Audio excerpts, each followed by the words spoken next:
Two men in California have exposed one of the largest cases of fraud in the history of the state, more than $950 million. They discovered doctors were being paid to perform what some say were unnecessary spinal fusion surgeries. Judge, former police officer, and host of the CBS series Whistleblower, Alex Ferrer, spoke to the two men, as well as some of the patients left with devastating consequences. Here's a preview. Come on up, guys. These are the whistleblowers. Nearly a decade after Bill Reynolds and Mark Cersanti first learned about one of the most outrageous medical frauds in California history. Thank you. I would have continued blaming myself. They met with some of the patients still suffering from the devastating consequences of this scam.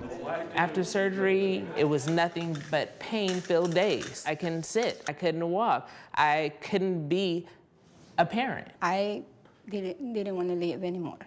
You didn't want to live anymore? No. One time I was planning, I'm gonna go outside and I'm gonna run so I didn't get killed. Together, they would discover an illegal scheme where middlemen were paid to find patients who had back problems stemming from work-related injuries, and doctors were paid kickbacks to perform the spinal surgeries at specific hospitals. One of the physicians wanted Super Bowl tickets, airfare, and hotel. Yes. The scam left many patients in unbearable pain from surgeries some say they didn't need in the first place. This was entirely a medically unnecessary surgery that was performed.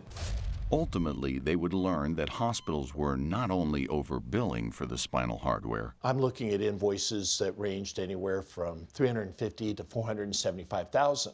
But in many instances, dangerous counterfeit hardware was implanted into the backs of innocent people. We've had experts come out that have identified my screws as being counterfeit screws. Counterfeit screws, like this one, quickly got mixed in with FDA-approved screws, like this one, made by a reputable medical device company from South Korea. Those screws go into patients' bones. Little pieces of those threads can break off in people's bodies and end up in their tissue. It can cause serious complications. The pain has traveled up to my neck, to my shoulders. I'm positive it is because of the counterfeit hardware that was placed in my back. Do you think your doctor knew that the hardware was counterfeit? Yes. Absolutely. Every one of you said that? Yes. Yep. Without hesitation? Yes. Why do you think that? Greed, money.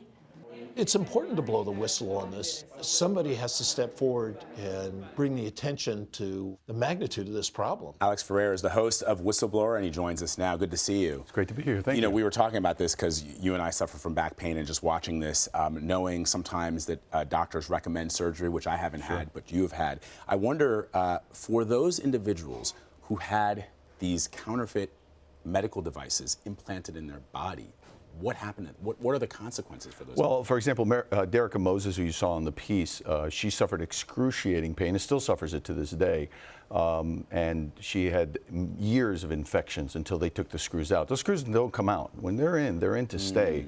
In her case, they suspected they might be counterfeit. They took them out. And 3 out of the 4 screws in her back were, in fact, counterfeit. Another patient we interviewed, Mary Bravo, is in such unbearable pain that she passes out from the pain. She actually collapsed during one of our interviews. These screws are screwed in, drilled into your bone, into your spine. And if they are counterfeit, if they're not medical grade titanium, which the counterfeits are not, they can leach toxins into your blood.